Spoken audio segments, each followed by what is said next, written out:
Not too long ago, physical CD sales were a key metric for record labels to determine the success of an artist or band. If CD sales were poor, this would result in poor profitability for record labels who could, and would, drop artists like hot potatoes if they released too many stinkers in a row. On the other hand, record labels could also make huge profits if their signed artists or bands released popular albums. While physical CD sales are still counted and certified today in 2025, they definitely have declined, with streaming services such as Spotify and Apple Music now dominating due to the low subscription costs and ease of access. Stay a while as I take you through the top 10 best-selling albums in Australia.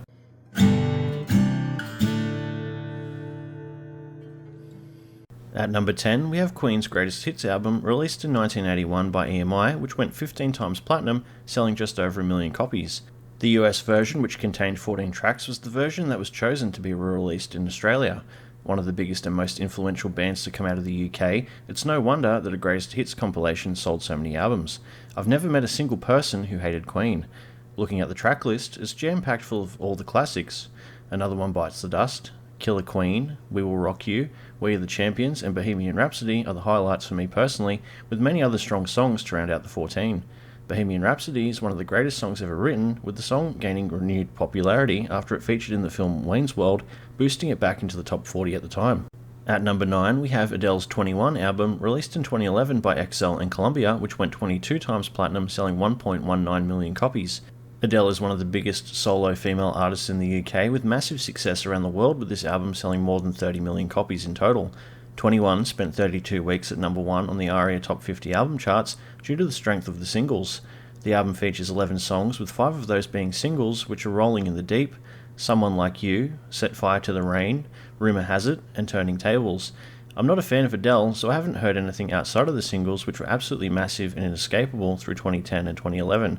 It's also worth mentioning that there were a shitload of co-writers for this album, which is commonplace in pop music. A couple notable examples are Ryan Tedder, who's part of One Republic and co-writing for other artists, and Paul Epworth, who has worked with Rihanna. At number 8, we have Michael Jackson's Thriller, released in 1982 by Epic. Thriller went 17 times platinum, selling approximately 1.19 million copies in Australia. Michael Jackson had one hell of a career, which had really picked up some momentum with the release of Off the Wall. Michael Jackson's career peaked with his follow-up album, Thriller, which produced several popular singles including The Girl Is Mine, Billie Jean, Beat It, and Thriller. Quincy Jones produced the album, with Thriller featuring guitar work from Steve Lukather and Eddie Van Halen. This album really is special, with Thriller, Billie Jean, and Beat It being the real standout tracks.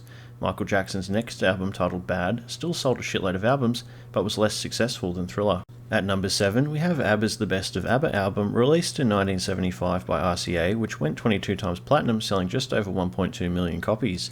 ABBA are the biggest group to come out of Sweden, with many Aussies absolutely obsessed with the group thanks to shows such as Countdown giving them exposure, with the massive tour of Australia in 1977. The album sold the most copies in Australia, with the album spending 16 weeks at number 1. The album features 12 songs that I'm not overly familiar with, as I'm not an ABBA fan by any stretch. I do recognise 2 songs and these are Waterloo and Mamma Mia, which you have to admit are catchy pop tunes that have stood the test of time. At number 6, we have Dire Straits' Brothers in Arms, released in 1985 by Vertigo and Warner Brothers, which went 17 times platinum, selling approximately 1.23 million copies in Australia. Dire Straits were massive in the late 70s and all through the 80s due to their impressive run of 6 albums full of strong songwriting and catchy guitar-driven pop rock songs. The band's career peaked with Brothers in Arms, which produced several popular singles, which were So Far Away, Money for Nothing, Walk of Life, Brothers in Arms, and Your Latest Trick. Off of this album, Money for Nothing's the only song that I'm familiar with. The main guitar riff from Mark Knopfler is truly special. The album spent 34 weeks at the number 1 spot on the charts down under.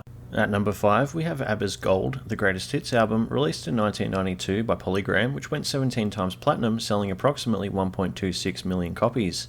ABBA are on this list twice, which really highlights Australia's love for the group. Unlike The Best of ABBA, which were released after the band had only put out a few albums, this greatest hits album is far more comprehensive, featuring 19 hits. These songs were taken from 8 albums as opposed to 3. There are more ABBA songs that I recognise off of this album, including Dancing Queen, Take a Chance on Me, Super Trooper, Money Money Money, Fernando, Voulez-Vous, and Thank You for the Music. ABBA have had a truly massive career with a huge impact on pop music. At number 4, we have Eminem, The Eminem Show, released in 2002 by Shady and Aftermath, which went 19 times platinum, selling approximately 1.33 million copies in Australia. The album was produced by Eminem, Dr. Dre, Jeff Bass, and Mr. Porter. This was Eminem's fourth album, releasing off of the back of the Marshall Mathers LP, which is Eminem's most commercially successful album to date. The Eminem Show was less successful, but has better and stronger songs, including Business, Cleaning Out My Closet, Without Me, Sing for the Moment, and Superman. Till I Collapse and Square Dance are also excellent non-single tracks. This was the first Eminem album I listened to as a kid around the age of 10. An older family friend had a copy, so that's what we'd listen to while playing video games. I've been a fan ever since. Aussies have always had a soft spot for Eminem, and it shows with the sales figures for the Eminem Show. What's your favourite Eminem album? Let me know down below in the comments. At number 3, we have John Farnham's Whispering Jack, released in 1986 by Wheatley and Sony BMG, which went 24 times platinum, selling approximately 1.68 million copies in Australia. The album was produced by Ross Fraser, containing 10 tracks. As far as Aussie male solo artists go, John Farnham has had one of the longest and most successful careers. It's quite impressive when you consider that John Farnham was almost 2 decades and 11 albums into his career when he released Whispering Jack, which saw him explode in popularity, thanks in part to the wildly popular single You're the Voice, and to a lesser extent Pressure Down. When I was growing up, I swear there was a John Farnham farewell tour every couple of years. Definitely a meme before memes were a thing. There'll never be another John Farnham. At number 2, we have Shania Twain's Come On Over, released in 1997 by Mercury, which went 25 times platinum, selling approximately 1.75 million copies in Australia. Overall, the album sold more than 40 million copies worldwide, with Shania Twain holding the Guinness World Record for biggest selling studio album by a solo female artist. This is also the best-selling country album of all time. The album was produced by Robert John Lang, containing 16 tracks. Out of the 16 tracks, 12 were released as singles, which surely has to be another record.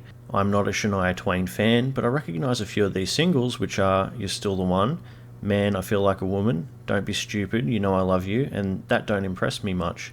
Shania Twain peaked with this album, with everything before and after being less successful. At number 1, we have Meatloaf's Bat Out of Hell, released in 1977 by Cleveland International and Epic, which went 26 times platinum, selling approximately 1.81 million copies in Australia. Overall, the album sold more than 40 million copies worldwide. Jim Steinman composed the music and Todd Rundgren produced the album. In the UK, the album spent 522 weeks in the UK Albums Chart. The album only has 7 tracks with a runtime of 46 minutes, but it's prog rock/rock opera, where the songs tend to run far longer, allowing for various tempo and composition changes. This is a special album for a lot of people, including myself. Many years ago, when I was growing up, my mum would listen to this album every so often while drinking with the volume turned way up. Thinking back, this was my first introduction to prog rock. Prog is one of my favourite genres of music to listen to now. I didn't love this album back then, but I understand why it's so popular, and it does have a few great tracks, which are Bat Out of Hell, You Took the Words Right Out of My Mouth, and Paradise by the Dashboard Light. Only one Aussie artist made it to this list, which really goes to show how much Aussies love music from all over the world, but mostly from the UK and the US. Let me know what you think of this list down below in the comments. Don't forget to like and subscribe if you enjoyed the video. Thanks for watching.